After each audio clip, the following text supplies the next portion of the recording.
आज 70 सालों के बाद इस देश को पता चल रहा है कि जो यहां हैं वो इसी संविधान का हिस्सा बनके, इसी डेमोक्रेसी का इस्तेमाल करके उन्होंने एक आदर्श सत्ता इस देश में स्थापित कर ली थी। आज जो लोग धरने पे बैठे हुए हैं उनका सबसे बड़ा संकट है 1000 या नहीं राजा दाहिर सेन के बाद अगर आपने सही इतिहास भी पढ़ा होता और स्कूलों और कॉलेजों में भी नहीं पढ़ाया गया होता, तब भी आप उन किताबों को पढ़ लेते जो मार्केट में मौजूद हैं, तो ये दिन देखना नहीं पड़ता। ये कह रहे हैं कि भारत को नॉर्थ ईस्ट को अलग कर देंगे, वो जो चिकन नेक कहलाता है उसको हम अलग कर देंगे। किस गलतफहमी के शिकार हो? जो लोग भी इस गलतफहमी में हैं कि सत्ता बदली है लेकिन समाज नहीं बदला, मैं कहता हूं समाज बदला है, बाद में सरकार बदली है। इसलिए ध्यान रखना और जरा धीरे से, ये मत समझना कि अब बहुत सारे आका बैठे हुए हैं तुम्हारे। जेएनयू में एक 3 दिन पहले रात के 2 बजे तक बोल के आया हूं मैं, यहां कह के आया तुम्हें सरकारों का विरोध करना है तुम्हारा अधिकार है, तुम्हें व्यक्ति का विरोध करना है तुम्हारा अधिकार है, तुम्हें किसी कानून का भी विरोध करना है वो भी अधिकार है। लेकिन यह नारा इस वक्त इस देश का 90 करोड़ सनातनी किसी से पूछेगा नहीं। इसको उकसाओ मत, इसको प्रवोक मत करो। इसका 5000 साल पुराना डीएनए अभी भी इसको रोक रहा है। अभी इन्होंने 2 ही भेजे हैं। ये जो ख्वाहिश है भारत तेरे टुकड़े होंगे इंशाअल्लाह इंशाअल्लाह, जो ये नारे लगाएगा उन्हें ध्यान रखिएगा, सनातनी का दिमाग 1000 साल के बाद सही जगह आया है। अभी सिर्फ ये गलत बटन दबा रहा है और कुछ नहीं कर रहा। गलत चीज इसके हाथ में आ गई तो ध्यान रखना, जिनको भारत के टुकड़े करने की ख्वाहिश है उनके टुकड़े नहीं मिलेंगे, ध्यान रखिए। इसलिए ऐसा नहीं है कि खुली छूट है तुम्हें राष्ट्र को तोड़ने की, राष्ट्र को चुनौती देने की। राष्ट्र को जो चुनौती देगा उसे बख्शा नहीं जाएगा, वो कोई भी हो। वो अगर हमारे बीच में से भी किसी लोगों की ख्वाहिश हो गई है हम उसको भी नहीं बख्शेंगे, कोई भी हो वो। उसकी क्या विचारधारा है, उसकी क्या पार्टी है, हमसे नहीं मतलब नहीं है। राष्ट्र उसके बाप का नहीं है, राष्ट्र हमारा है। ये तकलीफ है कि ये देश पुरानी परंपरा पर लौट रहा है, इसलिए डराना चाहते हैं। उनको लग रहा है शाहीन बाग डरा देगा। अरे पड़ोसी मुल्क ने तो अपनी मिसाइल का नाम शाहीन रखा है, हमने तो उससे भी नहीं डरते। और कैसे आपके समाज के दबाव में सरकारें पूरी राष्ट्र की पॉलिसी बदल देती हैं, इसका भी एक ही बात नजारा बताना चाहता हूं। यह घटनाएं इसलिए बता रहा हूं कि आपको लगता होगा कि सरकार कुछ करती नहीं है। जब आप लोग खड़े होते हैं तो सरकार मजबूर होती है करने पे, ऐसा नहीं है। इसी सरकार ने, हम 50 साल से सुनते सुनते थक गए, भारत की पॉलिसी है कि हम पहले आक्रमण नहीं करेंगे। यह दुनिया का ऐसा देश है जो यह मानता है कि आक्रमण करने के बाद हम जिंदा बचेंगे और फिर हम करेंगे। यह महामूर्खता का महान पाखंड हमने आदर्शवादी वाक्य लिख रखा है कि हम पहले किसी पे हमला नहीं करेंगे। अरे कम से कम जो हमला करने के आ रहा हो उसको तो रोक सकते हो। एक ही घटना ने, ये जो खलबली मची है इसके पीछे 370, 35A और CAA की फुल फॉर्म नहीं है। तकलीफ कहीं और है, बता कुछ और रहे हैं। 370, 35A निकाह हलाला और राम मंदिर पे एक तरफा फैसला, और CAA आने के बाद इसने विदेश नीति बदल दी भारत की। कहा कि हमें जहां दुनिया में पता चलेगा कि भारत की प्रभुसत्ता पे कोई हमला करने वाला है, उसके हमला करने से पहले हम उस पे हमला कर देंगे। और कुछ लोग मजाक समझ रहे थे, वो कह रहा घर में घुस घुस के मारेंगे, वो कह रहे ये तो बकता रहता है, ऐसा ही है। उन्होंने कहा फिर कह रहा है, लोगों ने सीरियस नहीं लिया। वो सीरियसली बालाकोट चला गया। एक बालाकोट की घटना ने पूरे विश्व को यह मैसेज दे दिया है कि भारत अब एक सॉफ्ट स्टेट नहीं है। अगर अमेरिका 9/11 होने के बाद बिना किसी जांच पड़ताल के, बिना किसी यूएनओ की परमिशन के उसको लगा आतंकवादी इस देश से आए थे, उसने दुनिया की किसी पंचायत में नहीं गया कि हमें क्या करना चाहिए, दोनों मुल्कों को तबाह कर दिया। उन्होंने कहा ये तो कुछ इन्होंने रास्ता वही पकड़ लिया है। ये बालाकोट नहीं गए हैं। बालाकोट पाकिस्तान मिलिट्री हेडक्वार्टर से मात्र 70 किलोमीटर दूर है।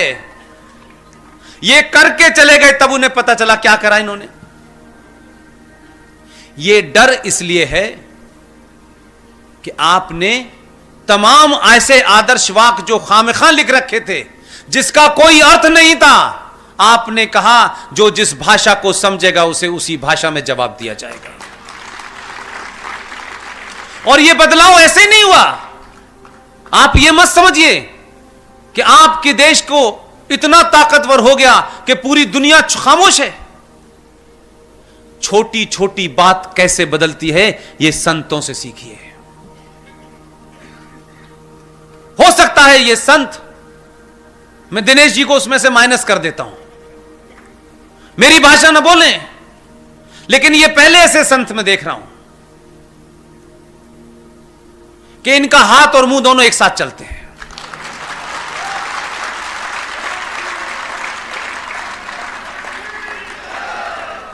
इसलिए स्थायी शांति चाहिए। शांति की हमें बड़ी चिंता रहती, शांति चाहिए, शांति चाहिए। भीख मांगने से कुछ नहीं मिलता है।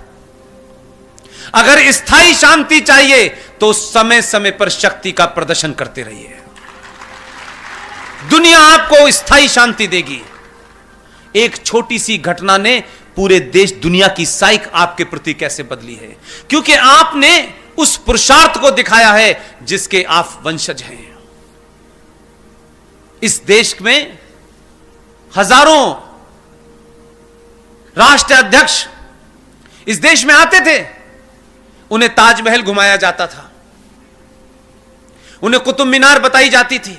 वो भी यही समझते थे कि यही देश होगा, यही पहचान होगी उनकी। और जाते वक्त भारत का राष्ट्रपति अपने साथ भोज कराता था, और जाते वक्त उनको उनकी पहचान के रूप में कि भारत की पहचान क्या है, हम ताजमहल दे दिया करते थे। अब ताजमहल के बारे में आप समझ में नहीं आया मुझे। ताजमहल एक कब्र है। इस्लाम में, कुरान में कब्रों का कंसेप्ट नहीं है। ये जितने भी आप कब्रिस्तान देख रहे हैं ये नाजायज हैं, ये गैर इस्लामिक हैं। ये किताब की बात बता रहा हूं, मेरी नहीं है। इसलिए कब्र को आप तो अपने घर में लाके रख लेते हैं कि बहुत खूबसूरत ताजमहल है।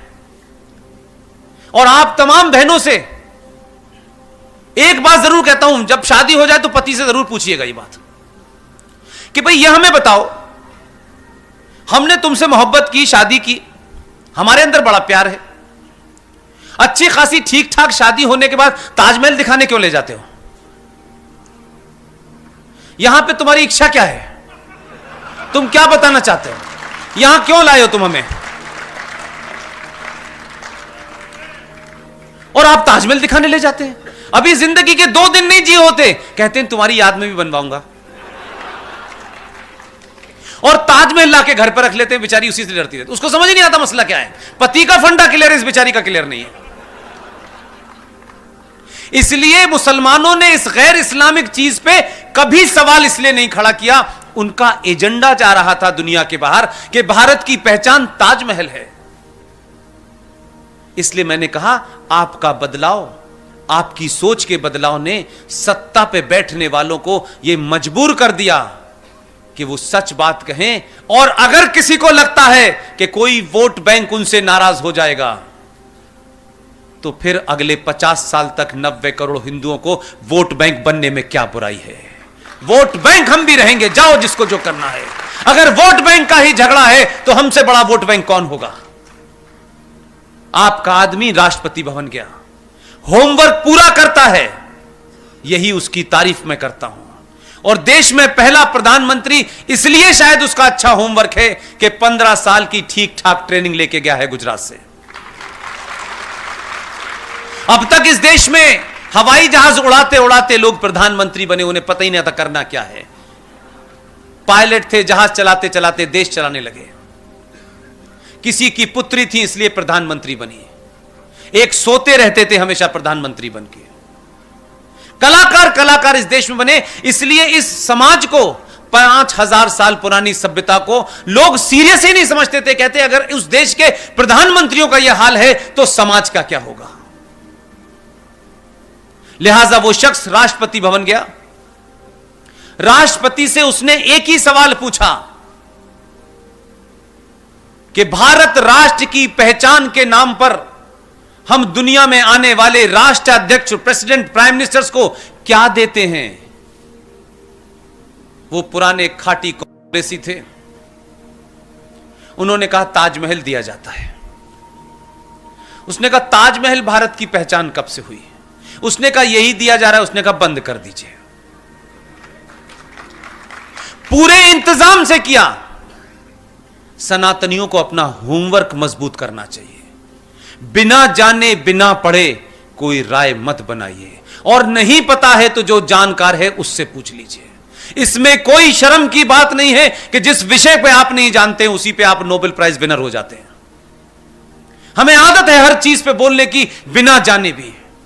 इस समाज में लोग हैं, आप उनसे पूछ लें क्या ये हम सही सोच रहे हैं। मुझसे भी अगर कोई चीज नहीं आती है तो जो मेरे बड़े हैं मैं उनसे डिस्कस करता हूं। हर बात में अपना ज्ञान देना जरूरी नहीं है बिना जाने। वो गया, उसने कहा 3 दिन के बाद रशिया के प्रेसिडेंट आ रहे हैं। भारत की पहचान के रूप में दुनिया के सबसे बेहतरीन कागज पर सबसे अच्छी उसकी डिजाइनिंग के साथ में अब से सिर्फ भारत यह देगा कि ये जो गीता है यही भारत की पहचान है।